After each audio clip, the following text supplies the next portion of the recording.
Olá, pessoal. Nosso tema de hoje será a hepatite autoimune e síndromes overlap. Falaremos então da abordagem da doença hepática autoimune, que é um tema frequente de suma importância nos ambulatórios de gastroenterologia e de hepatologia.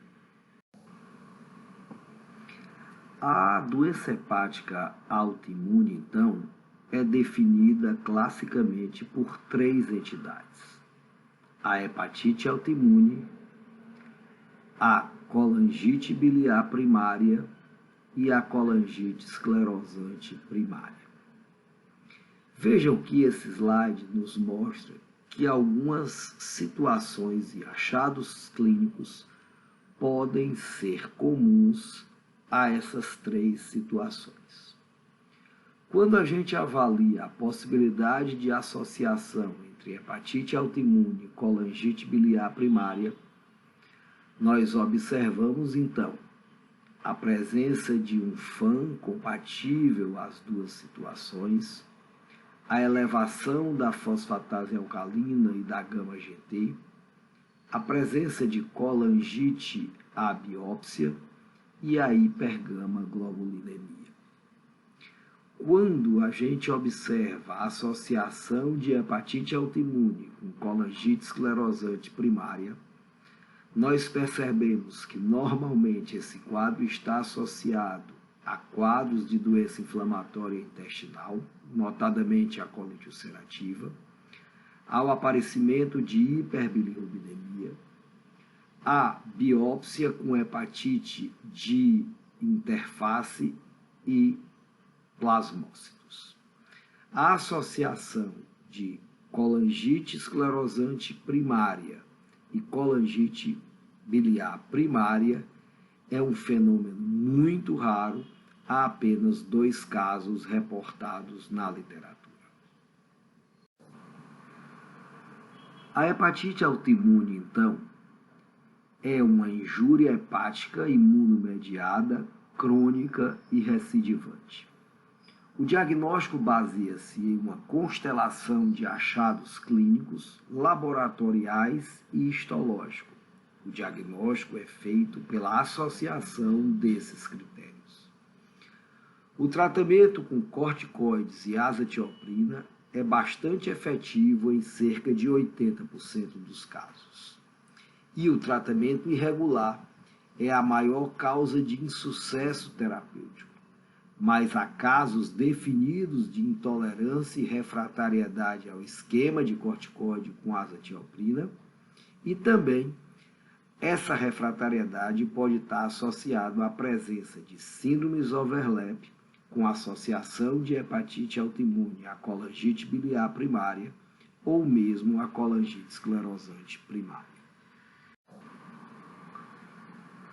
O diagnóstico da hepatite autoimune, como nós comentamos, passa pela associação de sintomas, de achados laboratoriais e, às vezes, achados histológicos.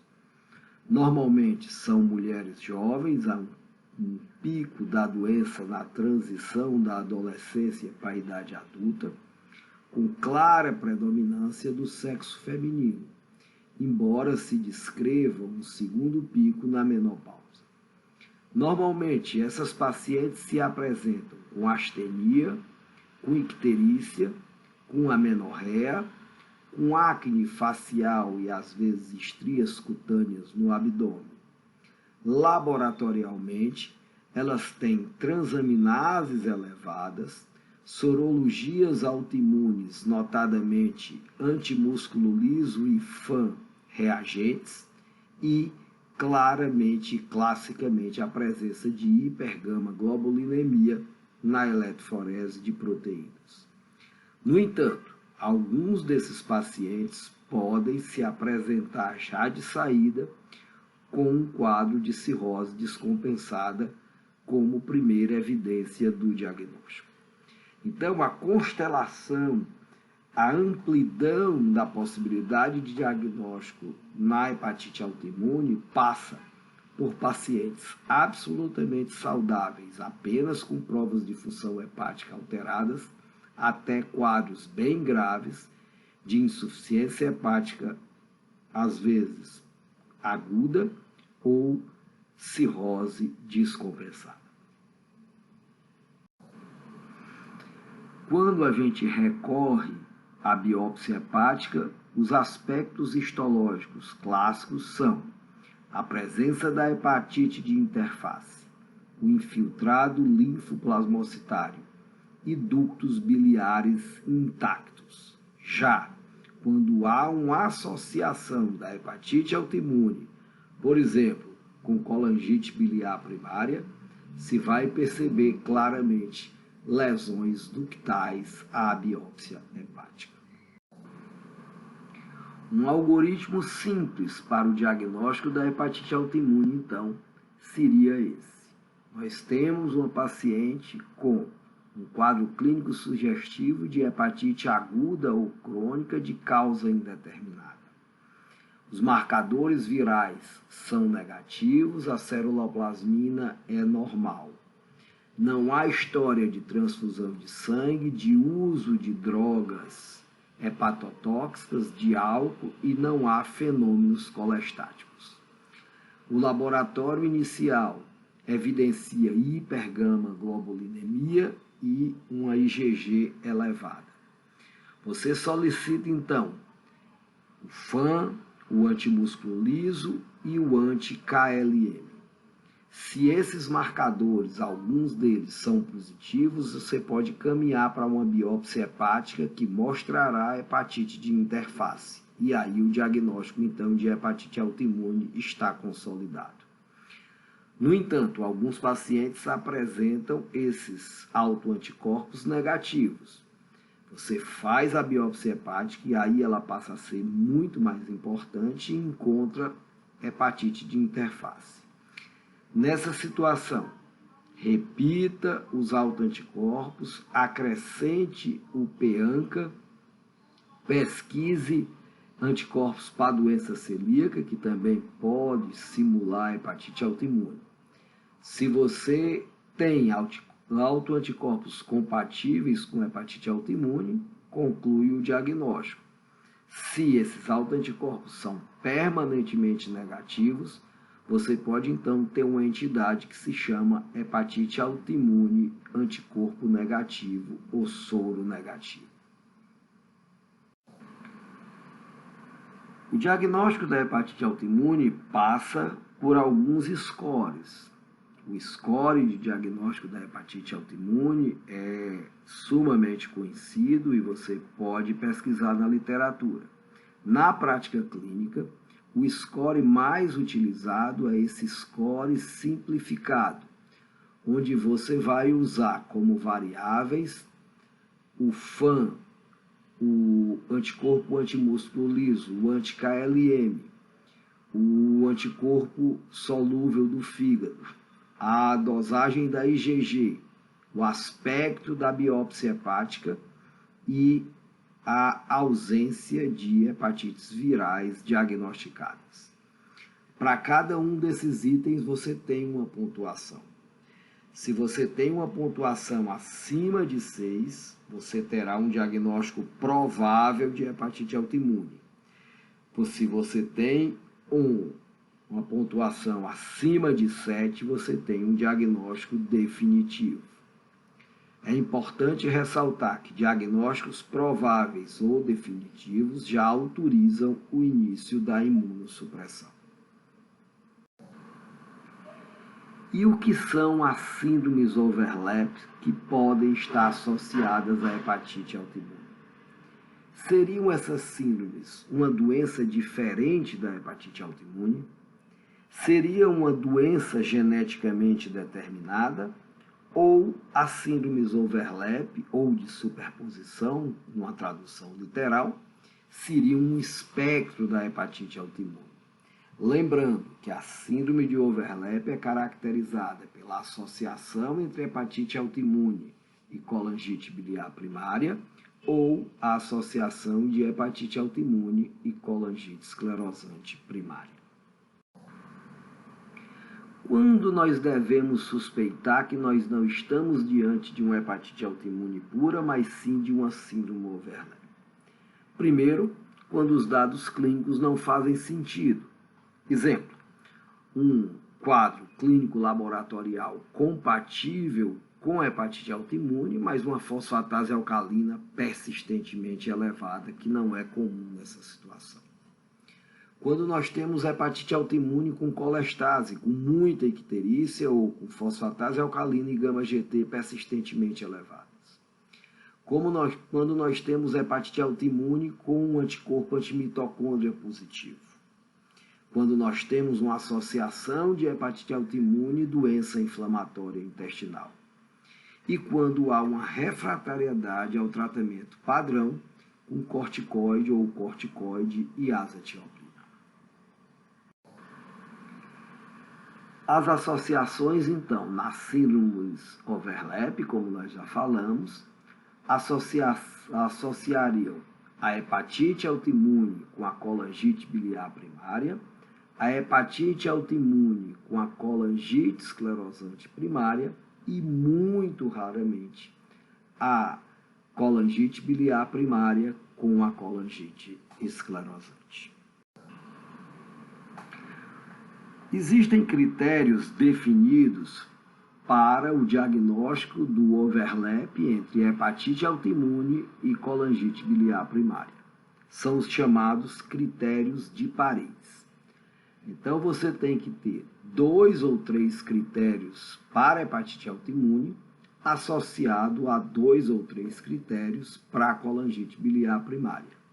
Os critérios para hepatite autoimune seriam uma TGP 5 vezes o valor da normalidade, a IgG 2 vezes o valor da normalidade, um antimúsculo liso positivo e na biópsia a hepatite de interface. Critérios para colangite biliar primária, então, seria a fosfatase alcalina 2 vezes o valor normal ou uma gama-GT 5 vezes o valor normal, um anticorpo antimitocôndria positivo e uma biópsia evidenciando lesão biliar com colangite destrutiva. Então, se você tem 2 ou 3 de hepatite autoimune, somados a 2 ou 3 de colangite biliar primária, você deve fortemente pensar na possibilidade de superposição entre hepatite autoimune e colangite biliar. A associação, o overlap entre hepatite autoimune e colangite esclerosante primária também tem critérios. Esses pacientes devem ter sorologias autoimunes positivas, notadamente o FAN e o antimúsculo liso, hipergamaglobulinemia, transaminases persistentemente elevadas e o marcador principal, que seria uma colangiorressonância ou uma CPRE, evidenciando estenoses biliares, lesões de grandes ductos biliares. Se você vai para a biópsia, normalmente esses pacientes apresentam colangite obliterativa, infiltrado portal linfocítico e ductopenia. Uma outra possibilidade de associação é o diagnóstico da hepatite autoimune com a colestase inespecífica, ou o que se chama hepatite autoimune colestática. Normalmente, esses pacientes têm critérios para diagnóstico de hepatite autoimune, apresentam sinais de colestase, mas com a fosfatase alcalina menor que 2 vezes o valor da normalidade, um antimitocôndria negativo, colangiorressonância ou CPRE normais e na biópsia, além dos padrões de hepatite autoimune, principalmente infiltrado linfoplasmocitário, a colangite destrutiva. Vejam então esse gráfico bem interessante, onde você observa a possibilidade de associação entre hepatite autoimune, colangite biliar primária e colangite esclerosante.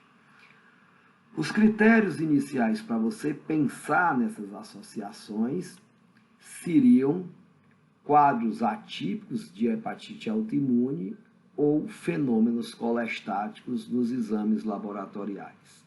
A mesma coisa pode se repetir em exames histológicos, em pacientes portadores de doença inflamatória intestinal ou pacientes refratários ao tratamento convencional.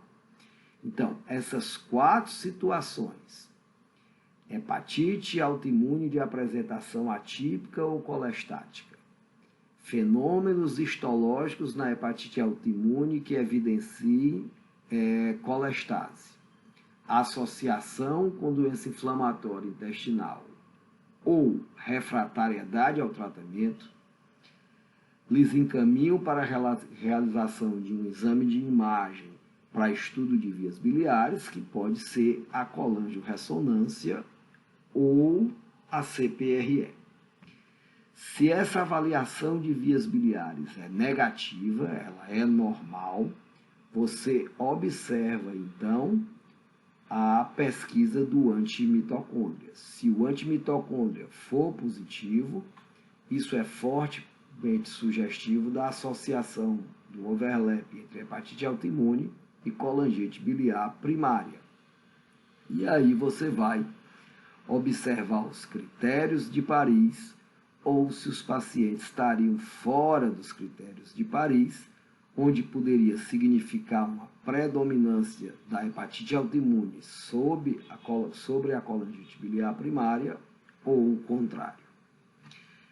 Uma outra situação é quando você tem o antimitocôndria negativo, e aí você tem o que a gente chama de hepatite autoimune colestática. A hepatite autoimune colestática pode ser uma forma de colangite esclerosante primária de pequenos ductos, que seria confirmado na biópsia hepática. Por outro lado, se a via biliar na colangiorressonância ou na CPRE ela é alterada, nós temos que ver a presença do antimúsculo liso. Se ele for positivo, do FAM. Se ele for positivo, a associação de colangite esclerosante com... vamos reinterpretar. Se o anticorpo antimitocôndria for positivo com alteração da via biliar, você teria uma associação da colangite esclerosante primária com a colangite biliar primária, que é uma ocorrência muito rara. Se o antimitocôndria for negativo, aí sim você tem uma associação comum, que é a overlap, caracterizada por associação de hepatite autoimune com colangite esclerosante primária, que pode ter manifestações mais proeminentes da hepatite autoimune ou mais proeminentes da colangite esclerosante primária. Então, nesses quadros atípicos, observa-se que um fator definidor para o diagnóstico seria a realização de um método de imagem para estudo da via biliar, seja colangiorressonância ou CPRE, para que a gente defina, então, o caminho a ser seguido na possibilidade desse diagnóstico de overlap. Quando a gente fala do tratamento dessas situações, a gente começa pelo tratamento clássico da hepatite autoimune. O objetivo principal do tratamento da hepatite autoimune é manter o paciente em remissão, sem fenômeno inflamatório e principalmente sem evolução para fibrose hepática avançada. Os critérios, então, de remissão são a melhora dos sintomas, a normalização das transaminases, bilirrubinas, gama-globulina, uma histologia que volte ao normal e, naqueles pacientes com cirrose, a caracterização de uma cirrose inativa. O dado mais importante para acompanhamento clínico é a normalização das transaminases. No momento que você atinge a remissão, permite que você, então, faça a redução gradual do corticoide a cada 6 semanas, com acompanhamento de transaminases, de bilirrubina e de gama-globulina de 3 em 3 semanas nesse período de remissão, 3 em 3 meses posteriormente, depois a cada 6 meses por 2 anos. O passo a passo, então, em relação aos objetivos do tratamento da hepatite autoimune, é primeiro atingir uma TGP normal com 20 mg de prednisona. O segundo objetivo, gama-globulina normal, imunoglobulina G normal. E o objetivo final, e às vezes o mais difícil de atingir, seria a atividade histológica ausente, melhora da fibrose e remissão sustentada sem tratamento, que é uma coisa muito rara. Vejam então que a resposta terapêutica é obtida em 80% dos pacientes com hepatite autoimune com os esquemas de corticoide e azathioprina. 20% não responde, e nesses 20% estão os pacientes com overlap. Alguns fatores são preditores de falha terapêutica na hepatite autoimune.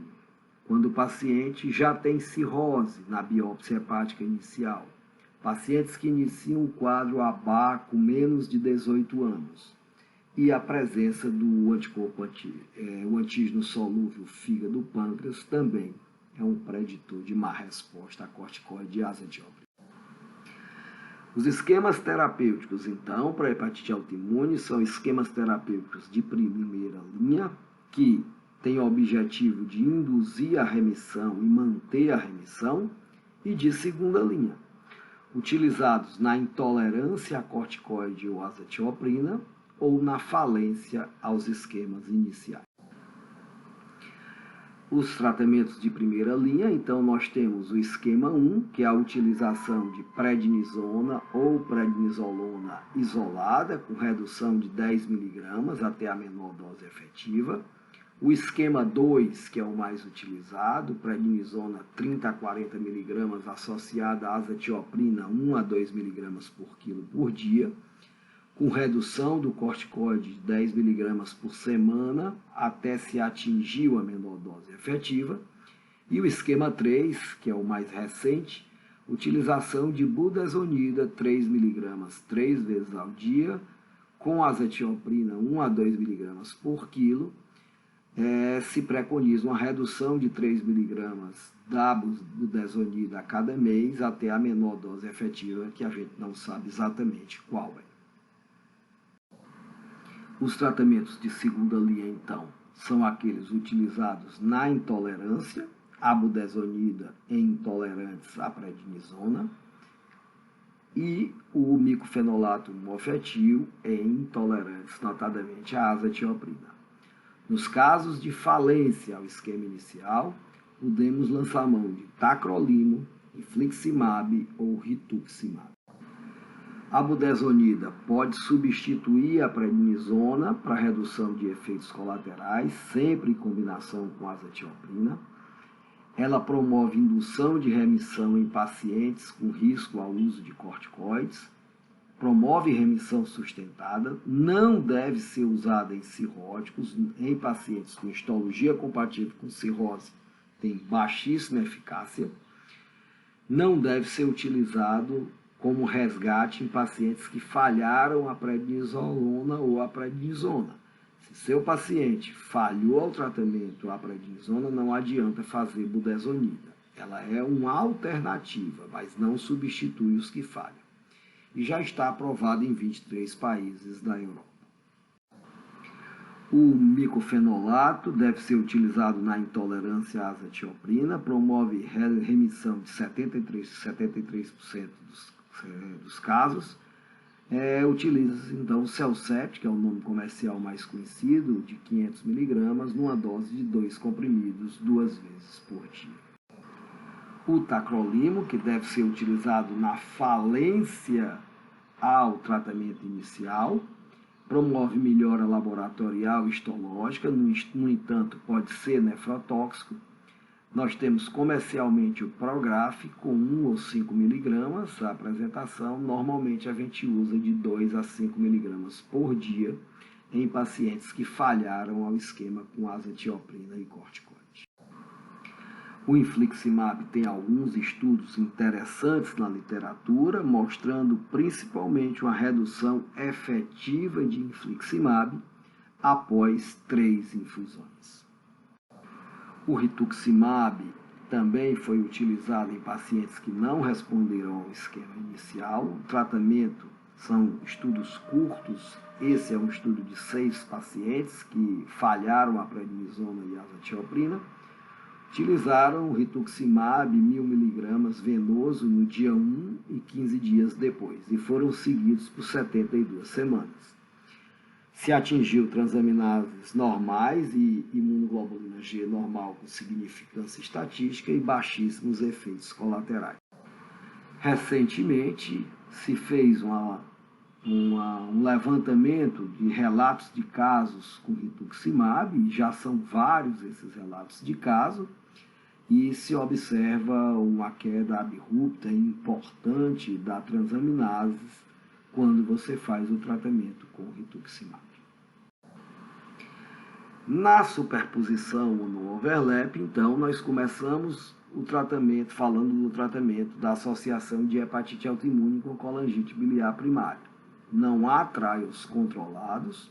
Normalmente o que se faz é terapia combinada, utilizando prednisona, azathioprina e ácido ursodeoxicólico. A dúvida é se você começa as 3 drogas simultaneamente ou sequenciais. Se você tem certeza que você está diante de um diagnóstico de overlap, você pode iniciar as 3 juntas. Se você tem dúvida, recomenda-se o tratamento sequencial. Na hepatite autoimune com colangite esclerosante primária, a resposta é pior. A prednisona é absolutamente questionável, com respostas variáveis. Pode-se usar azathioprina associado ao ácido ursodeoxicólico, que nesse caso também tem resposta pobre. Na hepatite autoimune colestática ou hepatite autoimune com colestase inespecífica, o tratamento se faz à base de corticoide, azathioprina e inclusão do ácido ursodeoxicólico no esquema tradicional da hepatite autoimune. Nós usamos então as 3 drogas associadas. Nós observamos então, para concluir, que nós podemos ter um diagnóstico de hepatite autoimune e, a partir dele, iniciar os esquemas imunossupressores, seja com budesonida ou azathioprina, com prednisona e imunoterapia ou com prednisona e azathioprina, que é o esquema clássico. Se há resposta, você mantém esses esquemas e vai reduzindo o corticoide para tentar chegar na menor dose suficiente para manter a remissão.